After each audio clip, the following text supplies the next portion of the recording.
I am Lisa. And I'm Eric. Do you want to improve your English easily? If so, you're in the right place. Okay, today we'll listen to a podcast about most unusual laws around the world. Remember, you can get the free transcript file in the description section. Let's listen to it. Hey everyone, welcome back to our podcast. I am Mark and my friend Rosa is with me. Today we have a really fun topic. Rosa, do you want to tell them what we are talking about? Of course, Mark. Today we are talking about the most unusual laws around the world. Strange and funny laws are still in effect in some countries. It always surprises me what types of laws people make. Me too, Rosa. Some laws sound strange, but they actually exist. Do you want to start with the first one, Rosa? Sure, Mark. The first one is from Switzerland. Did you know it's illegal to flush the toilet after 10 p.m. in an apartment building? The law is to keep things quiet at night. Imagine having to be so quiet you can't even flush the toilet. I guess Switzerland really cares about sleep.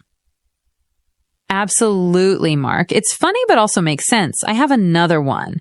In Italy, there's a law that says you must walk your dog every day or get a fine. It's to keep pets healthy. I love that. It shows they care about animals. Speaking of strange rules in Victoria, Australia, it's illegal to change a light bulb without a licensed electrician. What? That's so unusual, but I guess it's for safety reasons. Yes, exactly. It does sound extreme, but it makes sense for safety. I have another funny one. In France, it's illegal to name a pig Napoleon. It's to show respect for their leader, Napoleon Bonaparte. It's funny to think of someone naming a pig that. Haha, they take history seriously. Here's another interesting one. In Samoa, it's illegal to forget your wife's birthday. This law might be to keep husbands thoughtful. If you forget, you could be in hot water. Forgetful husbands must brush up on their memory skills and set reminders everywhere. I wonder if anyone actually got punished for this. Me too, Rosa. Okay, another one. Arizona, USA. You cannot let a donkey sleep in a bathtub. Why would a donkey be in a bathtub? Back in the 1920s, a flood washed away a donkey sleeping in a bathtub. It was hard to rescue, so they made a law to prevent it from happening again. What a strange story. It's amazing how one event can lead to a law. Okay, I have another one from Japan. In some cities, it's illegal to be overweight. They have rules about your waist size. Really? I think it's to help people stay healthy, right? Yes, it's called the Metabo Law. To promote health, it's strict, but helps prevent obesity. That's true. And in Singapore, chewing gum is mostly illegal. They made this law to keep streets clean because people were sticking gum everywhere. Wow, that's strict, but I get it. No one likes stepping on gum. Definitely. Clean streets are important. One more law I think you'll find funny. In Canada, you cannot pay for something with too many coins. For example, you can't pay for something expensive using only pennies. I guess it's to stop people from making things hard for shopkeepers. Exactly. Can you imagine paying for a car with bags of coins? Haha, that would be crazy. These laws are so fun to learn about. Some might sound strange, but they all have a reason. Absolutely. It's a reminder that every country has its own culture. I hope our listeners enjoyed these unusual laws. Yes, I hope so too. If any listeners know other strange laws, let us know. Thanks for joining us today, everyone. Remember, the world is full of surprises. Stay curious, and we'll see you next time. See you next time, everyone. Oh, it was hilarious. I can't believe some of those laws actually exist. I mean, a donkey in a bathtub? Unbelievable. It sounds like something out of a cartoon. And the one in Samoa about forgetting your wife's birthday? That one really made me laugh. Definitely. I think we should look up more strange laws and maybe share them with Mark and Rosa. Who knows? Maybe they'll mention them in their next episode. Great idea, Lisa. I'm sure of it. Let's go. What are the words today, Eric? The first word today is flood. Then we will continue with to be in effect and to prevent. Then brush up on. And the final one is to be in hot water. Let's start with the first word. The first word is flood. Flood. Now, let's see how this word is used in the podcast. Back in the 1920s, a flood washed away a donkey sleeping in a bathtub. Flood is a noun and also a verb.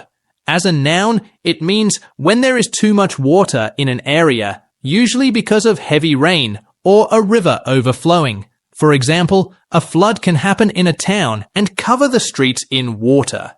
And as a verb, it means to fill or cover an area with water. For example, the heavy rain flooded the basement, which means the rain caused water to fill the basement. Exactly. Let's look at an example sentence. As a noun, after the storm, there was a flood in the village and people had to leave their homes. This means the village was full of water and it wasn't safe to stay there. And as a verb, the river flooded the nearby park after the snow melted. This means the water from the river covered the park because of too much water. Now, here's a quick grammar tip. The word flood is usually used with the preposition in when it's a noun. For example, there was a flood in the city. When it's a verb, we often use it with a direct object like the rain flooded the streets. Eric, is flood more formal or informal? It's neutral, so you can use it in any situation. It's a very common word, especially when talking about weather or natural disasters. And here's a friendly reminder. Floods can happen quickly, so it's important to be prepared if you live in a place where floods happen often. Okay, well, I think now our followers understand the word flood better. Shall we move on to the next word? Let's do that. The next word is to be in effect. To be in effect. Now, let's listen to the word in the podcast. Strange and funny laws are still in effect in some countries. The phrase to be in effect means that a rule, law, or agreement is active and being used. For example, if a new rule starts today, we can say the rule is in effect. It's like saying everybody starts to follow the rules today. Oh, I see. So, if the mask rule begins at 8 p.m., we can say, the mask rule is in effect from 8 p.m. That's right, Lisa. Here's an easy example. The new school rules are in effect starting Monday. This means the new rules will begin and people must follow them on Monday. Another example is, the parking limits are in effect on weekends. This means the parking limits are active during the weekend and people must follow them. Exactly. Now, here's something useful to remember. It's mostly formal because we use it in professional or official settings, like talking about laws, contracts, or rules. But you might also hear it in news reports or public announcements. Got it. So this phrase is useful when we talk about rules or policies. Exactly. It's a great phrase to know if you want to sound clear and professional. Okay, well, I think we explained, in effect, pretty well. Let's move on to the next word. The next word is to prevent. To prevent. Now, let's see how this word is used in the podcast. Back in the 1920s, it was hard to rescue the donkey, so they made a law to prevent it from happening again. To prevent is a verb. It means to stop something from happening or to stop someone from doing something. So, it's about taking action before a problem happens, isn't it? It's correct, Lisa. For example, if you lock your door at night, you are trying to prevent someone from entering your house. That makes sense. Another example is when you wash your hands often to prevent getting sick. You are stopping germs from making you ill. Now, let's talk about grammar. After prevent, we often use the structure prevent something from happening. For example, the police tried to prevent him from leaving. Did you notice the word from? It's very common with prevent. Oh, so it's like a little formula. Prevent plus someone or something plus from plus verbing. Exactly, Lisa. And remember, we can also use it without from in some cases. For example, the security system is designed to prevent theft. Or, I always wear sunscreen to prevent sunburn. This means wearing sunscreen stops or protects me from getting sunburned.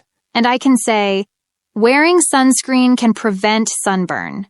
Perfect. Now, let's talk about how formal this word is. Prevent is neither too formal nor too casual, so you can use it in many situations.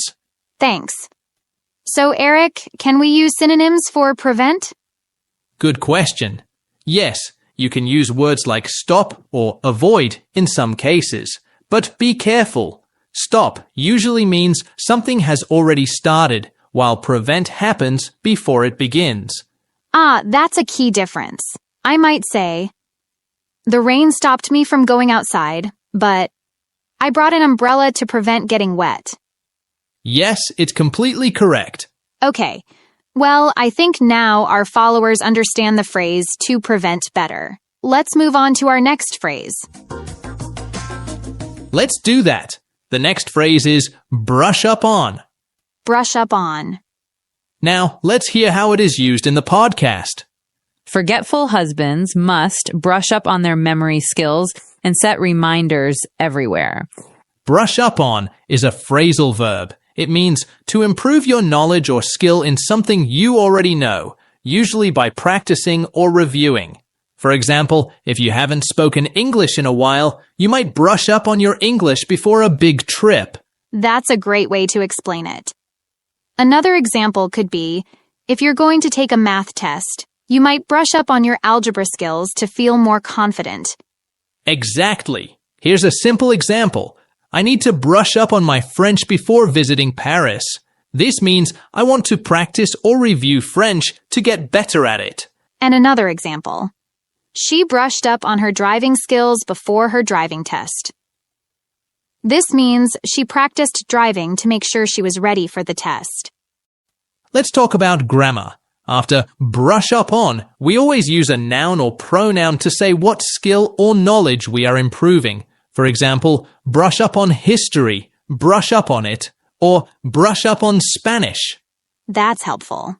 Is brush up on formal or informal? It's informal but very common in everyday conversations. You wouldn't usually see it in formal writing, but it's perfect for casual speech. Good to know. Here's a friendly reminder. Brush up on is commonly used for things like languages, math, or other skills people might need to refresh. Okay. Well, that's all for the word brush up on. Let's move on to the last word today. The last word is to be in hot water. To be in hot water. Now, let's hear how it's used in the podcast. This law might be to keep husbands thoughtful. If you forget, you could be in hot water. To be in hot water is an idiom. It means that someone is in trouble, usually because they've done something wrong or made a mistake. Oh no. So, if I'm in hot water, I have a problem? Exactly. Let's say your boss asked you to send an important email, but you forgot. Now your boss is upset. You can say, I'm in hot water with my boss. Oh, that's not good. But it's a very clear example. How about this? If you don't do your homework, you'll be in hot water with your teacher. Perfect. Let's try a fun practice for our listeners. Imagine this situation. You accidentally broke your friend's favorite mug. What would you say? You could say, uh-oh, I think I'm in hot water with my friend. Exactly. It's very flexible. You can also add with someone to show who is upset. For example, he's in hot water with his parents for staying out too late. So, is this idiom formal or informal, Eric? To be in hot water is mostly informal. You might hear it in conversations, TV shows, or casual writing, but not often in formal emails or reports. So, I wouldn't say, our company is in hot water with the government in a formal presentation? Exactly. In formal situations, you could say something like, Our company is facing difficulties with the government. Perfect. Listeners, if you make a small mistake, don't worry. You're not in hot water with us. Totally, Lisa. Well, that's it for today's episode of Simply Explained English. We hope you found the words helpful and the explanations easy to understand. Thanks for listening. Keep studying your English. And stay tuned. Bye for now. I am Lisa. And I'm Eric. Do you want to improve your English easily? If so, you're in the right place. Okay, today we'll listen to a podcast about the strange habits of famous people. Remember, you can get the free transcript file in the description section. Let's listen to it. Hi, everyone. Welcome back to our podcast. I'm Mark, and here with me, Rosa. How are you today, Rosa? Hi, Mark. I'm feeling great, and I'm really excited about today's topic. Yes, me too. We'll talk about the strange habits of famous people. These are the unusual, funny, and sometimes surprising routines or habits of well-known figures. Are you ready to dive in, Rosa? Oh, I am. Famous people can be so fascinating, especially when they have habits that seem, well, let's just say, not so normal. Who should we start with, Mark? Let's kick off with Albert Einstein. Did you know that Einstein didn't wear socks? He thought they were unnecessary. He didn't like that socks always got holes, so he decided to stop wearing them. But that's not all. Einstein loved to take long walks every day. He said walking helped him think clearly. Sometimes he would even stop and talk to strangers to share his ideas or get new perspectives. No socks? Maybe he was more focused on his ideas than his clothing. Yes, I agree, Rosa. Okay, this one is really funny. Winston Churchill, the British Prime Minister during World War II, used to work in bed. He spent most of his mornings in bed, writing letters and reading government papers. That's so interesting. I guess being comfortable helped him think better, and it's a good reminder that even powerful people have their own routines. What's next, Mark? Let's talk about Steve Jobs, the founder of Apple. Jobs had a very unusual diet.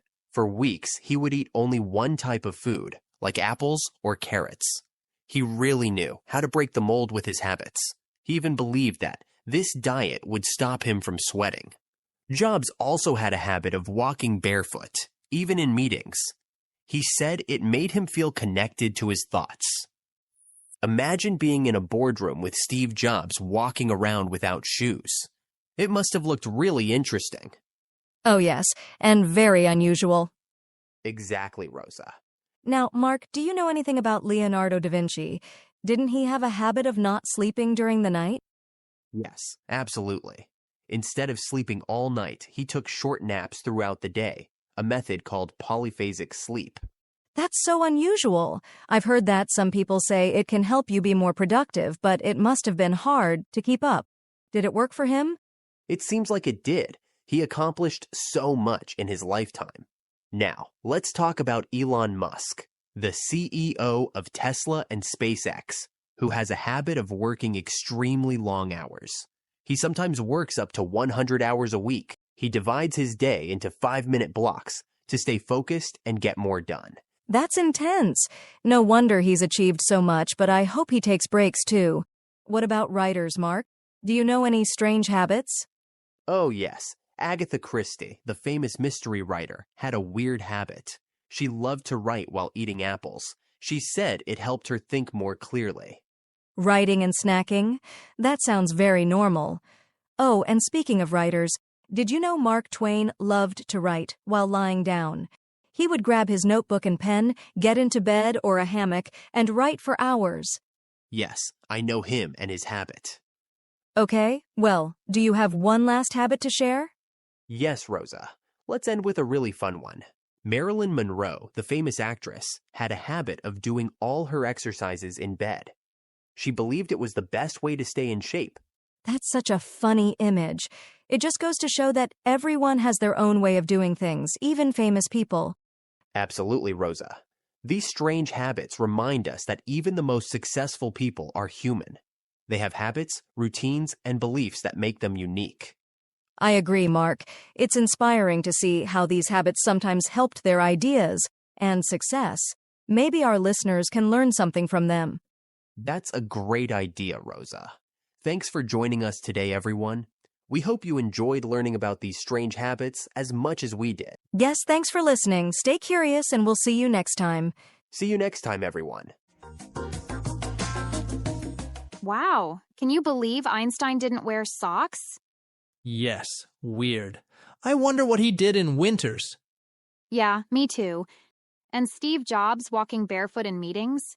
Yes, I know it's unusual, but these people are quite extreme, so they might have some unusual habits. It's normal. Yes, I agree, Eric. Okay, let's start our podcast. What are the words today, Eric? The first word today is well known. Then we will continue with to accomplish and to keep up with. Then to kick off. And the final one is break the mold. Let's start with the first word. The first word is well known. Well known. The word well known is an adjective. It means that something or someone is famous or known by many people. For example, person, place, or a fact can be well known. For example, pizza is well known as a popular food around the world. Most people know what pizza is and enjoy eating it. Yes. Here's another example. The Eiffel Tower is well known as a symbol of France. This means that many people recognize the Eiffel Tower and connect it with France. Oh, that's a great example. It also shows how the word can describe famous places. Yes, Lisa. This word is often used before a noun. For example, you can say, she is a well-known actress. This means she is famous and many people know her. And remember, it's two words connected with a hyphen. Well known. So don't forget that little dash when you write it. Good point, Lisa. Also, the word is neutral. It's not formal or informal, so you can use it in any situation. Okay, well, I think now our followers understand the word well known better. Shall we move on to the next word? Let's do that. The next word is to accomplish. To accomplish. To accomplish is a verb. It means to successfully do something you planned or worked hard for. It's like saying, I finished something important. It often feels like a big success. That's a great way to put it.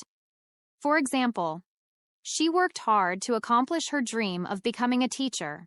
This means she achieved her goal after a lot of effort. Yes, here's another example. We need to work together to accomplish this project on time. In this sentence, the word accomplish means to finish the project successfully. So it's about completing something important or reaching a goal, right? Exactly. Here's a tip. To accomplish is often followed by a noun. For example, he wants to accomplish great things in his life. And it's a formal word, so you'll often see it in business or academic settings, but it's still easy to use in everyday conversation. Eric, is there a difference between to accomplish and to achieve? Good question, Lisa. They're very similar, but to accomplish focuses more on completing something, while to achieve can mean reaching a goal, even if it's not about finishing something. So, as a reminder, to accomplish means to complete or achieve something successfully. It's useful for talking about goals, tasks, and projects. Okay, well, I think we've explained to accomplish pretty well. Let's move on to the next word. The next word is keep up. Keep up. Keep up is a phrasal verb. It means to stay at the same level or speed as someone or something. For example, if you are walking with a friend who walks very fast, you might need to keep up so you don't fall behind. You can use it when talking about walking or running, like, "Can you keep up with me?" It means, "Can you go as fast as I'm going?" Exactly. Another common use is in learning or work. For example, she studies every day to keep up with her classmates. This means she studies hard to stay at the same level as her classmates in school. Oh, and it can also mean staying informed, like, "I try to keep up with the news." Great point, Lisa. Now, let's talk about how we use it in sentences. The structure is pretty simple. You can use keep up by itself, like keep up. You can use it with to talk about what you're keeping up with, like I keep up with my emails every day. I like how flexible this phrase is. Eric, is it formal or informal? It's mostly informal, but you can use it in formal situations if the context is appropriate. For example, in a business meeting, you might hear, "Let's keep up with the schedule." Got it. Before we wrap up, let's review. Keep up means to stay at the same level, whether it's speed, learning, or being informed. It's flexible, informal, and easy to use. Thank you for the summary, Eric. Let's move on to the next word. The next word is kick off. Kick off. To kick off is a phrasal verb. It means to start something, especially an event or activity. It's often used when something begins in an energetic or official way. It originally comes from sports, like football or soccer, where the game starts with a literal kick. For example, the game will kick off at 3 p.m., but now we use it for many types of beginnings. For example, can I say, "Let's kick off the meeting with some updates," or "They're kicking off the concert with their biggest hit"? Exactly. Both are correct. Now, let's talk about grammar. You can use kick off as a verb, like the event kicks off at noon, but it can also be a noun like the kickoff is at 7 p.m. Here's a fun example. Imagine you're at a party and someone says, "Let's kick off the night with some music." Good one. Here's another. If a new season of a TV show starts, you can say, "The new season kicks off next month." Perfect. Now, Eric, is this phrase formal or informal? It's neutral, so you can use it in both formal and informal situations. Just make sure the tone matches your audience. Before we wrap up, let's review. Kick off means to start something, whether it's a game, event, or activity. And remember, it can be a verb or a noun, and it works in formal and informal situations. That's it for the word kick off. Let's move on to the last word of today. Okay, let's kick off the last word. The last word of today is break the mold. Break the mold. Break the mold is an idiom. It means to do something in a completely new way, not following the usual rules or traditions. For example, if everyone makes cakes in a round shape, but you make a cake shaped like a star, you are breaking the mold. Oh, I like that example. Another example is when a teacher decides to stop giving written homework and instead asks students to make videos to explain what they learned. Is that teacher breaking the mold? Yes, absolutely, Lisa. This phrase comes from the idea of a mold, a tool used to shape something. When you break the mold, you make something that doesn't follow the same shape or pattern as before. And in my example, the artist broke the mold by using recycled materials for all her sculptures. This means she didn't follow the usual way of making art and did something original.